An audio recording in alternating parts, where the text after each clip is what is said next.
Chers téléspectateurs, téléspectatrices, bonsoir, bienvenue à la toute première édition de Métro News pour la semaine. À la une, vers la transformation de la mission multinationale en mission de maintien de la paix des casques bleus. Une nouvelle proposition de résolution présentée par les États-Unis et l'Équateur a été soumise vendredi dernier au vote du Conseil de sécurité des Nations Unies. Scandale BNC, les avocats de Raoul Pierre-Louis refusent toute confrontation de leurs clients avec les conseillers impliqués dans le cadre de l'enquête menée par l'ULCC. Maître Sonet Seloui, son avocat, exige la démission des conseillers présidentiels concernés. Également au titre de ce lundi, le ministère de l'Éducation nationale met en garde les écoles privées qui ne respectent pas la date prévue pour la réouverture des classes, soit le 1er octobre prochain. Les contrevenants risquent des sanctions. Par ailleurs, les résultats des examens de la 9e année fondamentale ont été publiés pour 9 départements.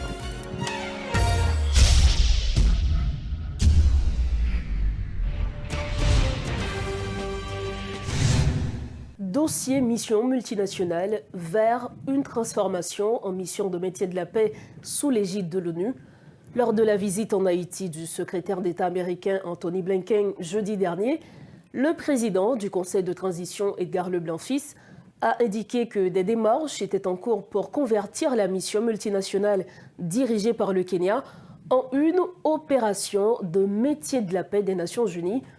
En effet, vendredi, les États-Unis et l'Équateur ont soumis un projet de résolution appelant l'ONU à planifier une mission de maintien de la paix en remplacement de l'actuelle mission kenyane en Haïti, afin de soutenir la police dans sa lutte contre la violence des gangs. Cette transformation vise notamment à pallier les problèmes de sous-financement auxquels la mission est confrontée, alors que le budget estimé pour cette opération s'élève à 600 millions de dollars par an. La communauté internationale peine à rejoindre les États-Unis, qui en sont les premiers contributeurs.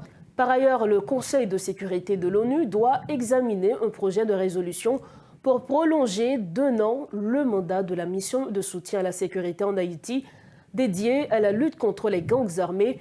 Le vote est prévu d'ici la fin du mois. Entre-temps, des troupes caribéennes se préparent à rejoindre les policiers kenyans déjà présents sur place depuis environ 2 mois.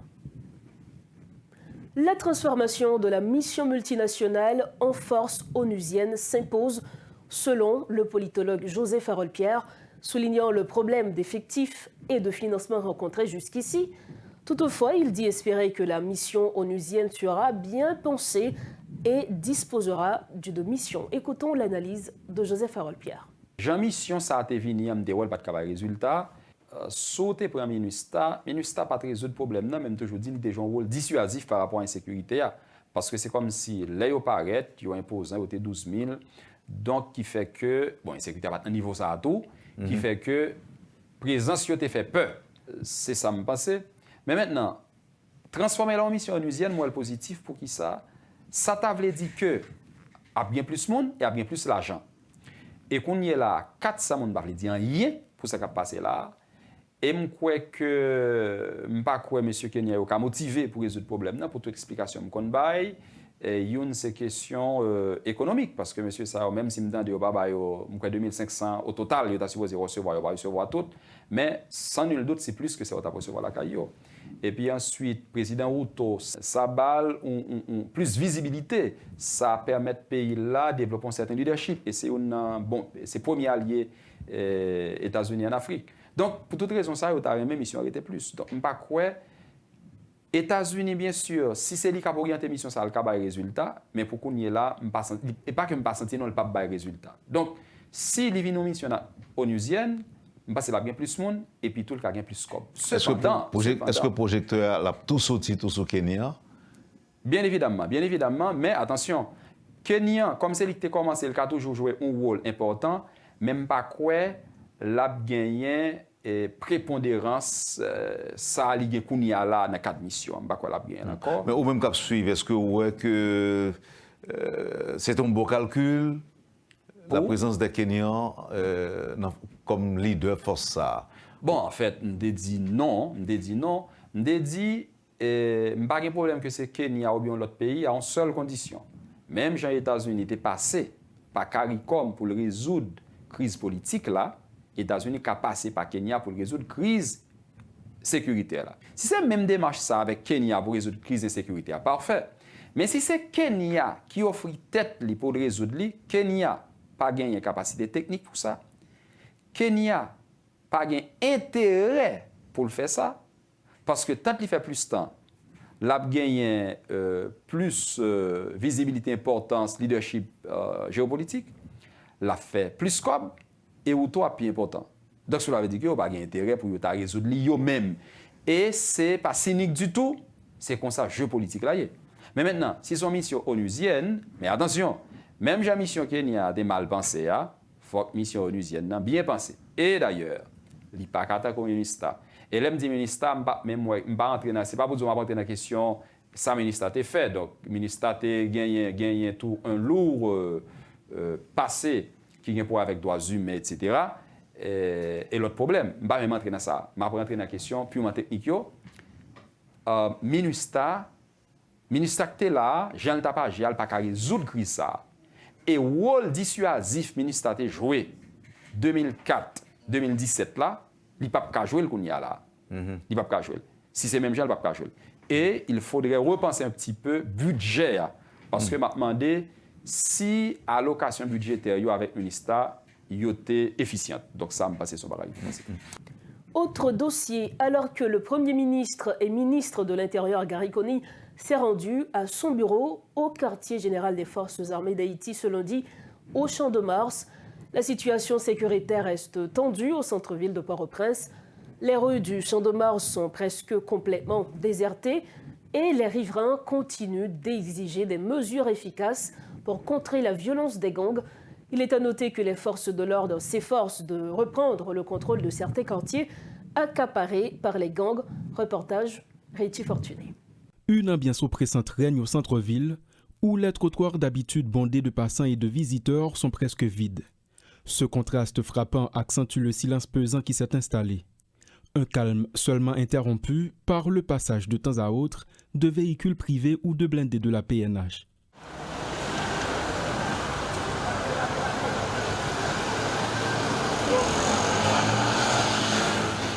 Quelques heures plus tôt, le Premier ministre Gary Conille a effectué une visite sur place avant de se rendre dans son nouveau bureau, installé au sein des locaux des FADH.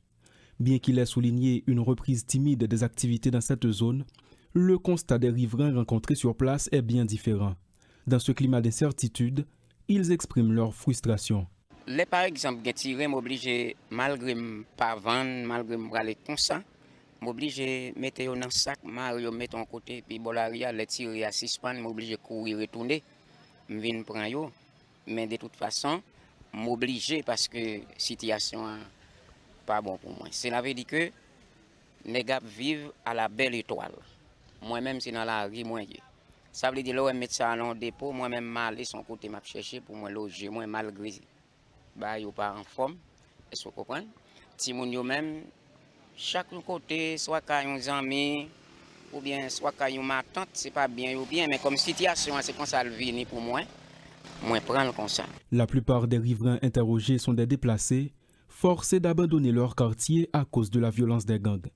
Ils tentent de survivre dans cet environnement incertain en faisant preuve de prudence pour éviter de se trouver au centre d'une fusillade. Leur angoisse est palpable et ils font part de leur mécontentement. Même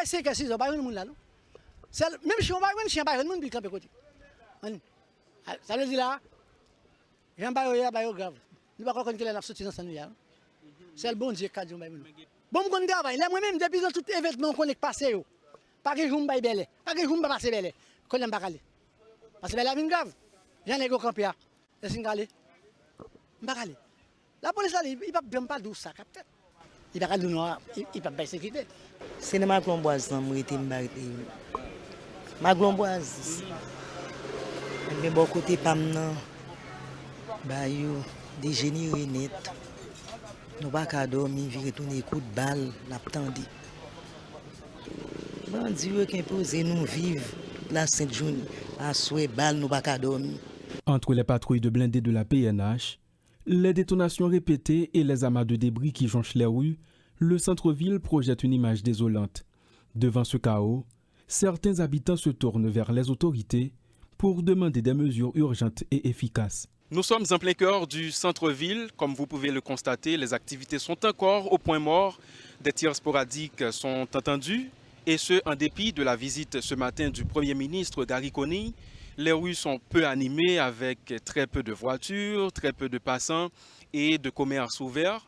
Cependant, les blindés de la police nationale sont sur place en train de patrouiller le centre-ville, question de tenter de ramener l'ordre et la paix dans les quartiers occupés par les individus armés. De leur côté, certains riverains rencontrés sur place continuent de faire part de leur ras-le-bol, continuent d'exiger à ce que des dispositions soient prises du côté des forces de l'ordre, question de ramener la situation sécuritaire au point dans les zones occupées par les individus armés. Claude Désir et Richie Fortuné pour Télémétropole. Dossier BNC, des voix s'élèvent pour exiger le retrait des 3 membres impliqués dans le scandale d'extorsion de 100 millions de gourdes à la Banque nationale de crédit. Cependant, les partis représentés par Louis-Gérald Gilles et Smith-Augustin au sein du Conseil présidentiel de transition ne parviennent pas à un consensus sur leur remplacement. De ce côté, le parti de Petite Dessalines, représenté par Emmanuel Vertiller, n'envisage pas, ou du moins pas encore, de se séparer de lui. Jusqu'à présent, le dossier des 3 conseillers présidents qui sont soupçonnés d'être impliqués dans des cas de corruption traîne encore. Mais du côté des partis politiques, il y a une évolution. Du côté du parti aidé, il y a une note qui circule sur les réseaux sociaux faisant état des positions exprimées par de nombreux membres du parti. Dans cette note, il est clair que les responsables ont demandé au conseiller président Smith-Augustin de s'écarter du conseil présidentiel et d'être remplacé en même temps par un autre représentant.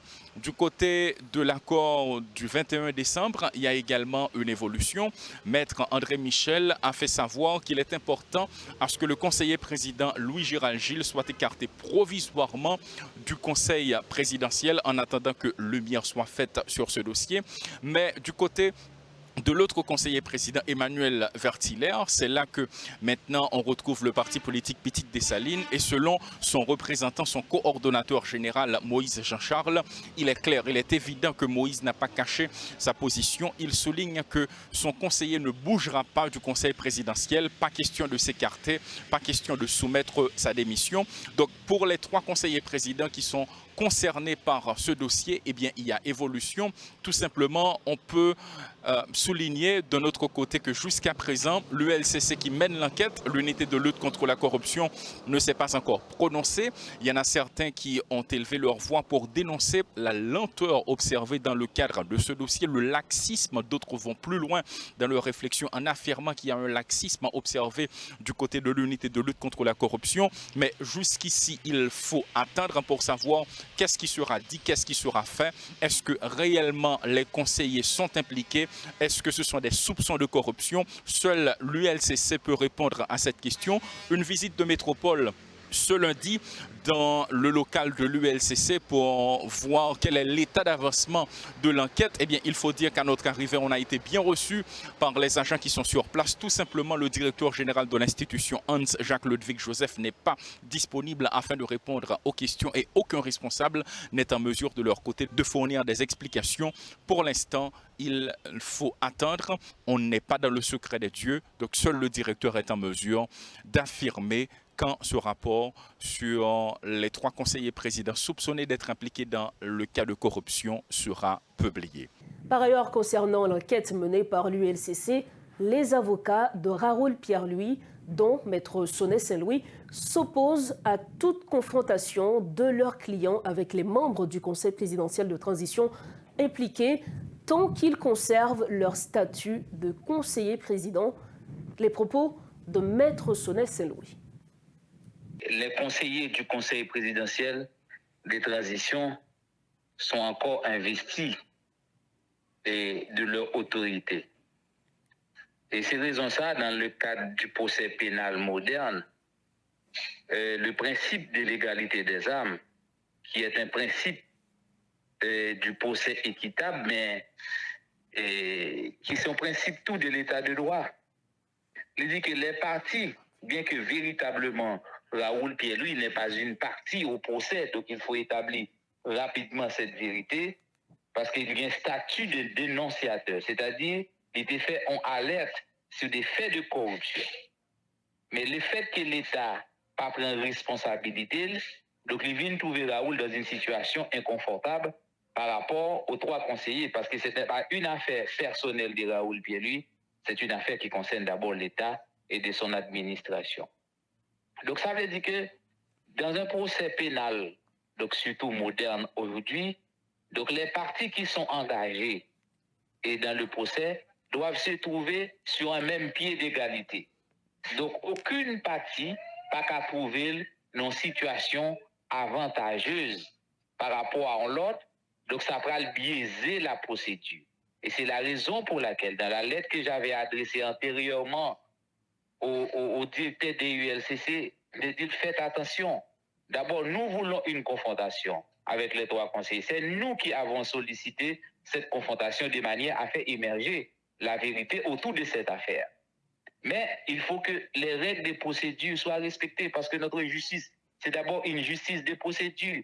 Et premier bagage que nous demandons la démission de ces 3 conseillers du Conseil présidentiel de manière à ce que pour procédure à pas biaisé parce qu'il n'y a pas de droit investi des autorités.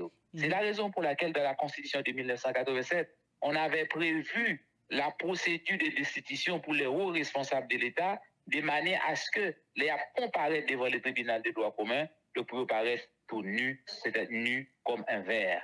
Voilà la position que nous avons exprimée. Donc nous sommes prêts pour la confrontation, mais au moment où je vous parle, les conseillers n'ont pas été démis de leurs fonctions.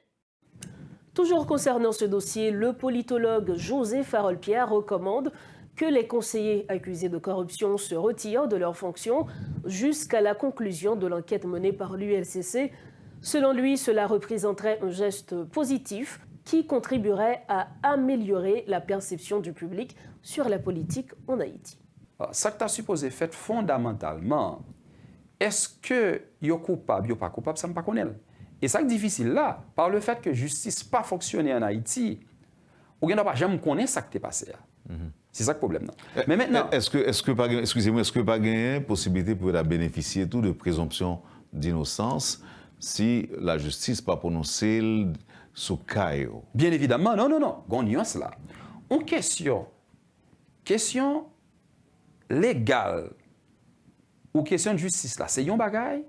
Question politique là sont l'autre. Ils sont intimement liés, mais c'est pas même bagaille. Donc, moi-même, question posée maintenant, du point de vue légal ou de justice, jusqu'à présent, M. Sahayo est supposé bénéficier de la présomption d'innocence. D'accord? Ça, c'est question justice. Mais du point de vue politique, qui vient pour avec un pays où tout politicien comme vous c'est perception que la société a gagné, eh bien, moun Sahayo, dès le début, il est supposé prendre distance par rapport à CPTA. Là, vous voulez dire, mettez quoi sous côté? Bien sûr. Parce que c'est ça, c'est déjà un signal très, très positif pour le pays. Dit que, bon voilà, au moins en Haïti, bagaille a commencé à faire normalement. Donc, il prend distance, même si il y a victime tout. Dans quel sens? Eh bien, pendant qu'il prend distance là, eh bien, fait en façon pour justice pas jamais faite, il y a tout été dehors jusqu'à ce que le gouvernement de transition a fini. Il y a ça comme risque. Mais cependant, pour le bien d'Haïti, même si il y a victime de ça, pour le bien d'Haïti, la solution, ou du moins la décision devait être ça. Il prend distance. Si justice est faite, il est innocent, eh bien, c'est comme un cas historique, il est tourné dans CPTA.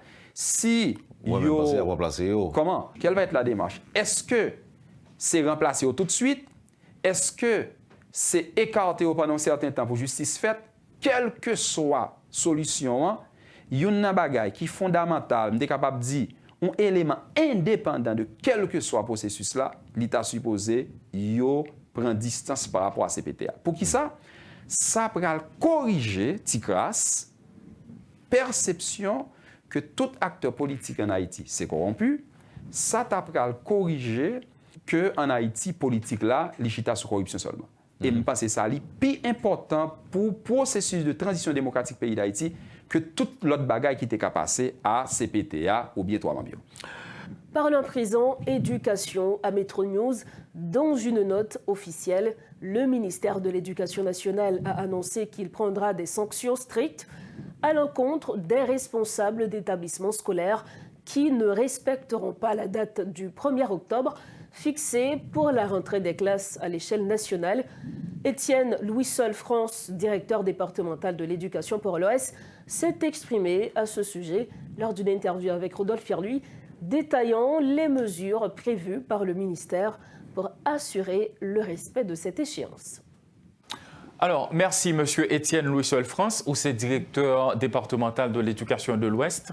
Nous rappelons que la semaine dernière, ministre Éducation nationale là, Monsieur Augustin Antoine, l'IT, font conférence de presse côté que l'IT parlait des directeurs d'établissements scolaires qui pas respecté le fait que l'éducation nationale fixait rentrée des classes pour le 1er octobre.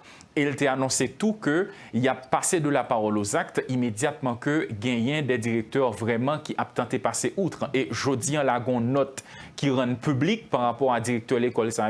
Donc, expliquez-nous qui ça qui motive notre ça, authenticité, et qui ça qui prévoit pour des directeurs d'école eux-mêmes qui ne pas respecter mot d'ordre là. Merci encore une fois et Radio Télémétropole pour l'opportunité de nous donner des explications sur et note là. Alors, je me rappelle que année ça, thème réouverture de l'école année ça, c'est restaurer l'autorité de l'école. Et à travers l'école, on a restauré l'autorité de l'État. Et le ministère de l'Éducation nationale fixe ces dates et réouverture des classes là pour le 1er octobre. Semaine dernière, là, j'en se rappelle là, le ministre de l'Éducation nationale a fait une conférence de presse avec tout staff et côté, le ministre a clairement dit quelles dispositions qu'il prend pour rentrer dans un ensemble de mesures. Et là-dedans, il a tout expliqué, directeur de l'école, pour respecter la date, c'est le 1er octobre là. Sans notre point, c'est qui ça lié.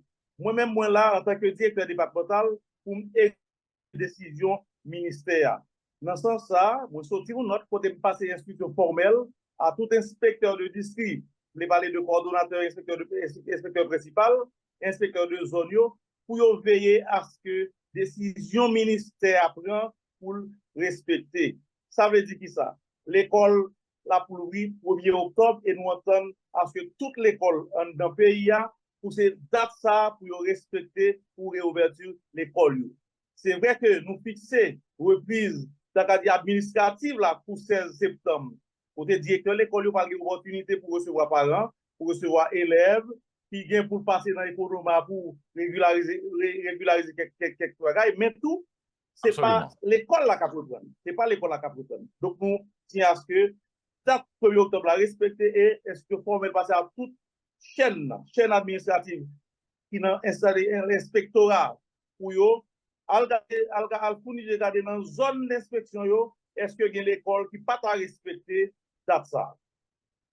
Et absolument, toujours sous le même point ça, qui sanction qui accompagne mesure ça? Parce que si que déjà nous gagnons des informations qui t'a fait nous quoi que gagne des directeurs d'école qui a tenté passer outre de mesure ça, qui sanction qui a accompagné mesure là et qui ça, est-ce que décision ça, il rentre dans le cadre gouvernance que le ministre lui-même l'était parlé, c'est-à-dire pour nous capables de restaurer justement l'autorité de l'école? Restaurer l'autorité de l'école, c'est ça lié tout. Vous parlez de gouvernance, bien sûr que toute conférence de presse qui débat semaine dernière, c'est question de gouvernance qui débat. Il s'est annoncé clairement, on l'école qui pas et qui pas respecter consigne ça, et bien il y a des sanctions qu'il y a pris contre l'école ça. Donc c'est une décision que on prend et je pense pas que je dans ça. Je n'ai pas de sanctions. Oui, le ministre te dit clairement, c'est l'État qui, c'est le ministère qui l'a pour réguler le système, c'est lui qui a gouverné le système, c'est lui qui a géré le système. Donc, pour l'école qui va obtempérer, il y a des sanctions qui prennent contre tout. Il y a une licence qui va retirer, il y a des autres sanctions qui vont prendre contre tout. Donc, c'est ça lié. Le ministère de l'Éducation nationale mobilise tout corps inspectorat, tout inspecteur, pour nous chercher information, pour nous regarder est-ce que toute l'école a respecté le 1er octobre là. Et voilà, merci Monsieur Étienne Louis-Seul France. N'a pas rappelé que vous êtes le directeur départemental de l'éducation de l'Ouest. Avec vous, nous avons authenticité note là et les sanctions qui accompagneront cette note qui fait état à tout directeur d'école, eux-mêmes qui risquaient de tomber en bas sanction ministère de l'Éducation nationale. Merci à vous. Merci. Toujours dans ce chapitre, le ministère de l'Éducation nationale a annoncé que les résultats des examens de 9e année sont disponibles depuis le 8 septembre pour 9 des 10 départements du pays.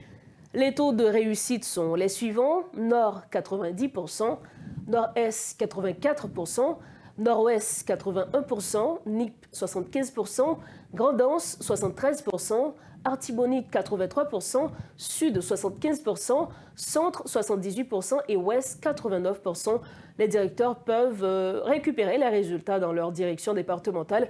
Les résultats pour le Sud-Est seront publiés prochainement. Nous sommes au terme de cette édition de Métro News. À votre partir, le rappel des titres à la une de ce lundi. Vers la transformation de la mission multinationale en mission de métier de la paix des casques bleus, une nouvelle proposition de résolution présentée par les États-Unis et l'Équateur a été soumise vendredi dernier au vote du Conseil de sécurité des Nations Unies. Scandale BNC, les avocats de Raoul Pierre-Louis refusent toute confrontation de leurs clients avec les conseillers impliqués dans le cadre de l'enquête menée par l'ULCC.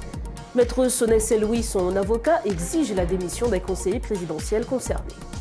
Et puis le ministère de l'Éducation nationale met en garde les écoles privées qui ne respectent pas la date prévue pour la réouverture des classes, soit le 1er octobre prochain. Les contrevenants risquent des sanctions. Par ailleurs, les résultats des examens de la 9e année fondamentale ont été publiés pour 9 départements. Voilà ce qui met fin à cette édition de Métro News. Merci infiniment, chers téléspectateurs, de votre attention. D'ores et déjà, excellente semaine d'information sur Métropole. Bonsoir.